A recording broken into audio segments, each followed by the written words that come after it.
24 Ninja 500 with, let's see, 4079 miles. It's a little bit of mileage. I've had this thing for about 5 months now.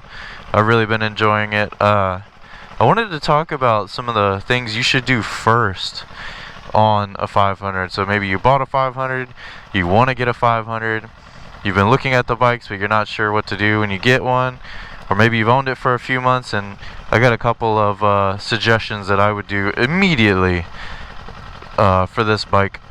A couple that are a little more of an advanced mod, and a couple that are like rideability mods that you need to do ASAP. So we are going to jump on this once it's warm, ride around a little bit and talk about that. But let's see. First off, we're at 153. Op temp is like 180, so that's like around about op temp. Obviously when you're riding around, that's going to fluctuate quite a bit, but that's right about where you want to be. But I'm going to preface, Kawasaki's run hot, so if you're seeing 210, 215, even 220, the fan kicks on and it'll cool off the bike by itself. You're fine, I promise. You're fine. That is what they consider like, hey, we should probably tone it down a little bit. That's what the ECU is going to tell you. So one of the things that I would do immediately, maybe you just got this bike off the showroom floor. Maybe can't get this paper out of my pocket. Hold up. Where did it go? It's hiding from me. Here it goes. This is a question I got on my last video quite a bit. But ta-da! Ew, there's a hair on it. Ew. Ta-da! This is Kawasaki's manual. How to ride motorcycle. How you do that? Oh, anyway. This is by Kawasaki's parameters break-in. Feel free to pause it and read it a little bit. Or there you go. So, for the first 600 miles, you are in break-in. I followed this religiously and I have had no issues with the bike. For the first 150 miles, no going over 4,000 RPM. So see what that looks like. That's right there. That's about 3,500, but that is extremely hard to do, and I'll show you that in just a second. So that first 150 miles was really hard to do for me, just because coming back from the dealership was the road was a 55. Even going 55 in 6th gear, you're a little over that 4,000 RPM. But so note, you can ride above the maximum engine revolution stated in the break-in table briefly if necessary. Brief periods above the listed engine revolutions will not affect break-in results. This does not mean you should go bang it off limiter with 2 miles on it. This means if you gotta pass somebody, you get up to like 5 or 6k RPM, you're fine, I promise. So the first 150 miles, 4,000 RPM. 150 to 250 miles, 6,000 RPM. That one is a little bit easier. You're working the engine a little bit more. You're fine. 250 to 600 miles, ride moderately. This means just enjoy the bike, and if you're new, you're going to be learning the bike anyway. You shouldn't be topping out the bike in a break-in period anyway. Let's be honest. That just means you probably, personally, the power band is right around 8K. If you're still in break-in after the 6,000 where it says ride moderately, I wouldn't shift past 9. Like anything 9 to 11, I would stay out of that until you do your first oil change. Now, obviously obey the speed limits. Do not race the engine while the transmission is in neutral. What does that mean? No rev bombing in neutral. Why would you do it anyway? There's no point. There's no point. Now, I'm going to show you what these RPM looks like going down the road real quick. So, let me put this fancy dancy paper.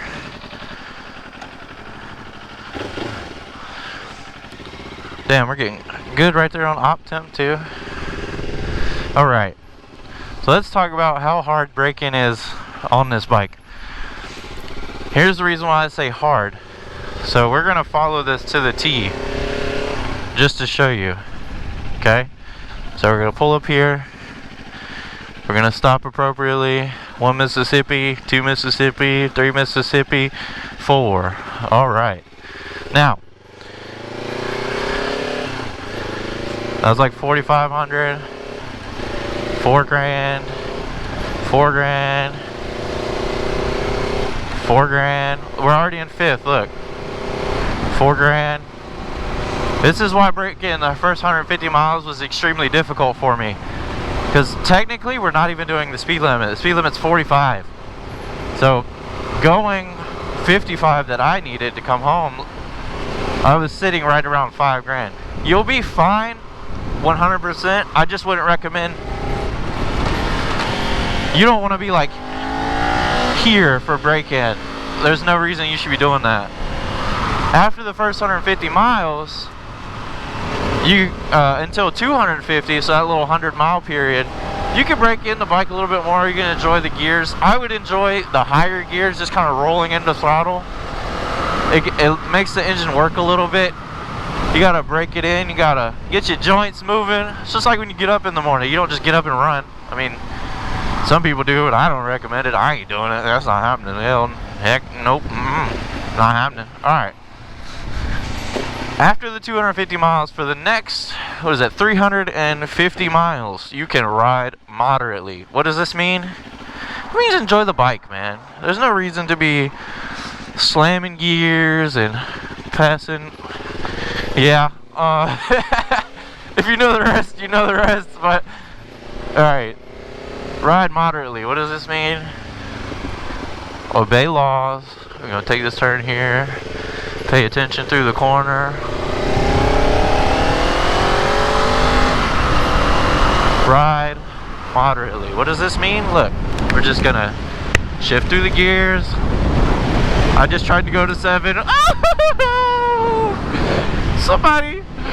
Oh, no, ain't no way I just did that, bro. Ain't no way I just did that. Ain't no way I just did that. You know what? That's fine though. It's fine though. Now that we're moving, I want to talk about a couple of the other things that that I would do absolutely immediately before you get the bike. Obviously, the very first thing you gotta do is break in. You need to break in this bike. And then you're gonna do these things, okay? Once you break in, once you get that 600-mile point, you can do it yourself or you can take it to Kawasaki. You can have whatever. If you pay for the warranty, go for it. If you didn't, like me, and you do all your own services, here's what you gotta do at 600, okay? You get to the 600-mile mark. I did mine at 8. Very bad. No, very bad.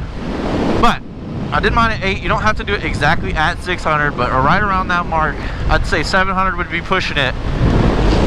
You need to do your break-in oil change. That's going to get all of the engine assembly lube, everything that is inside your engine out. None of that hurts your engine, but you don't want it in there. It's going to run a lot smoother as soon as you change the oil. I noticed it absolutely immediately, especially on these low power bikes. You don't have an amazing power band. I mean, the bike feels great, don't get me wrong. You're passing most of traffic. Anything that makes under 300 horsepower, you're going to be faster than up to about 80 mile an hour. But with that being said, oil change is the very first thing you do. Then you're going to want to make sure you adjust your clutch, your brake, and you inspect all nuts and bolts. What does this mean? It means bikes vibrate. You don't have a whole lot of suspension to keep you from moving around like a car does. In a car, you can hit a bump and you don't really feel it. On a bike, you hit that bump, you're gonna feel it for the next couple bumps. If that makes any sense. So, very first thing you have to do is do your break-in. I can't preach it enough. Now, one thing I learned that I wish I would have known is you are supposed to maintenance your chain every 500 miles. So that means when you do your break-in oil change, maintenance your chain, clean and lube your chain. You might as well do it. You're gonna have the bike apart anyway. Do it all at the same time. I did not do this. I did not clean my chain until 4,000 miles. Why? Because I didn't know you had to do that. Why did I not know that? That's negligence and ignorance on my part. Now that I do know this, it'll be a lot more religious, and I'll definitely... I just did it again! I'm in 6! Why am I trying to shift up right now? Oh my god. I'm trying to clutch up 6, bro. That's what it is. I'm about to... You know what I'm saying? Anyway. Alright, enough of that. So, that's it. The very first thing. Break in, and then break-in maintenance. Those are the two things that you're going to want to do first. Woo! Glad we're paying attention because they are not. Gotta love it. It's fine. Dude, I should go break their mirror. Take your ego out of your riding, I promise. You'll feel a lot better. Anyway, alright, next. So, those are the first two things. You're going to do break-in and break-in maintenance, okay? The next thing that you want to do. Now, this is a feel better mod, a rider mod, whatever you want to call it. You need to get off of the stock tire immediately. Immediately. I'm still on it, and I'm saving for some tires right now. I need to get some better tires for sure. Maybe some Michelins, maybe some Rossies. I don't know. But something better than these Dunlops that I have on it, at least at what my bike came on. They're terrible, dude. They're terrible. Look, turn it out in front of me. Turn it off anyway. Doesn't matter. Now, the reason I say this is these tires, they're very weird. They do not operate how I would expect a bike tire to operate. Now, from what I've heard, this specific tire, because I think the factory size is a 120 and a 150. This is a 120 70 17 and a 150 70 17. The reason they say get different tires, now you can do a couple things. You could go down a tire size in the rear. You could get technically like a flatter curve. That would be more for like stunt riding or anything like that, but obviously you're going to want to do a sprocket change. This bike makes a lot of torque, but not enough. Well, debatable. I haven't checked my tire pressures, and I have confirmed that this bike will wheelie. I did it on accident, just power wheelied first. But that's because I have low tire pressure. That's how all these guys are doing it, by the way. They don't tell you that. They just lower the tire pressure and send it. Or they do the trick that I'm telling you. You get a smaller tire, smaller diameter tire, or smaller width tire, sorry, not diameter. You get a smaller width tire, and with that, you get a flatter area. You don't have as much of an arc. You can wheelie the bike easier, supposedly. This is what I've heard. I don't know. Now, I would personally keep the stock tire size for a couple reasons. The first reason would be because this bike is extremely flicky. Like, you could lay this bike over in the first like couple of bob and weaves. You can, in a straight line, lay this bike almost on its side. It's kind of ridiculous, but it's fun. I would personally keep the stock tire size. I've seen people go up to a 160, a 160 70 17, I think is the correct tire size. I'll correct myself if I'm wrong. But you go to a 160, it makes the bike feel a little more stable at high speeds, but you lose a little bit of that flickability that you kind of want. So that's something to consider if you do decide to get new tires, is what you want your bike to feel like. But you're definitely gonna want to get off of the stock tire. The stock tires are terrible no matter what bike you buy. At least that's my knowledge. Look twice, signal. We're good to go. Now, the last thing that I would recommend doing immediately, and I didn't do this mod until a few hundred miles ago, but I do not regret it at all. I will insert a picture, or try to at least, so I can explain it, or maybe we'll get to a point where we can stop. But I would recommend, you're going to want to add a clutch spring to this bike. Now, what am I talking about when I say clutch spring?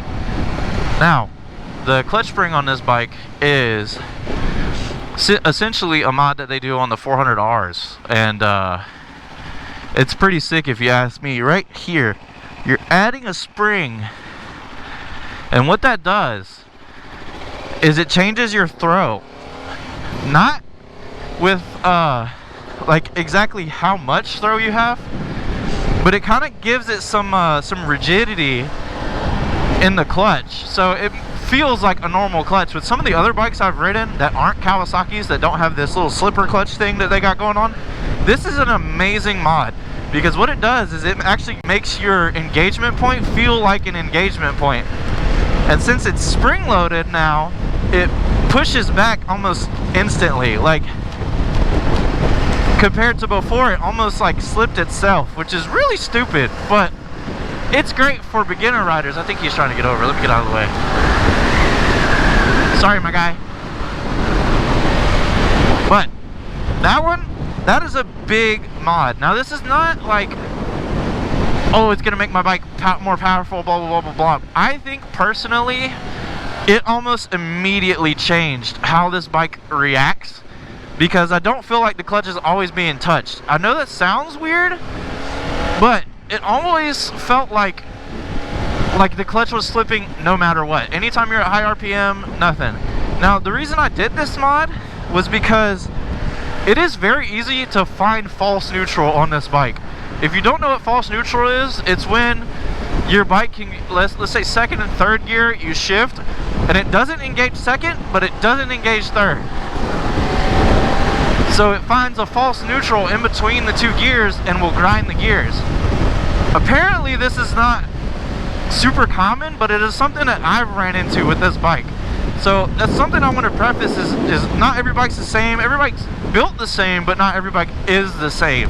So this mod has made the trans feel substantially better by giving some rigidity to the way that the clutch handle feels. So personally, big mod. If I could have done it at like a few hundred miles, I definitely would have. Now, keep in mind, if you do this, because you're adding rigidity to the clutch, you're basically making it feel heavier because you're fighting a spring the whole time. So if you're a new rider and you're not comfortable with riding through traffic and holding the clutch or doing whatever you're doing, definitely don't do this mod off of rip, but do consider it after a few thousand miles when you're very, very used to the bike, because it's going to make your bike feel a lot better, I promise. So the clutch mod is like a big thing, but it's I can link it below. It's from Sport Bike Track Gear. This is a $10 mod. $10 mod. It's very easy to take off. I can show you in an in-depth video on that, how to do a clutch spring on a Ninja 500 if needed. But that about wraps it up for today's video of what would I do on a Ninja 500 immediately. So if you guys have any questions, comments, or concerns, please let me know down below. I'm very active with my subscribers and commenters. I love when you guys ask me questions, and if I don't know, I do what I did earlier. I refer to the manual, and if I can't find it in the manual, we figure it out together. But I appreciate you guys watching. We're gonna go for a little ride with my dad in a little while, and maybe I'll upload that video. We'll see. But have a great day. Thank you for watching. If you made it all the way here, consider leaving a like. Maybe subscribe. I don't know. You know. Bonus tip. I did not know this when I started riding. Now this is my first bike, so bonus tip. Okay? Rider form. First thing that you need to do for your bike. Rider form. Why is this important? Because your feet go here on the pegs. Not here. Not here. Not here. Here. Yeah, do that. That changed my life, because I was hanging my pegs, I was putting my feet under the shit, like, no, doing everything that you're not supposed to be doing, right? Okay? Don't do that. You will definitely crash and die. Why do I say crash and die?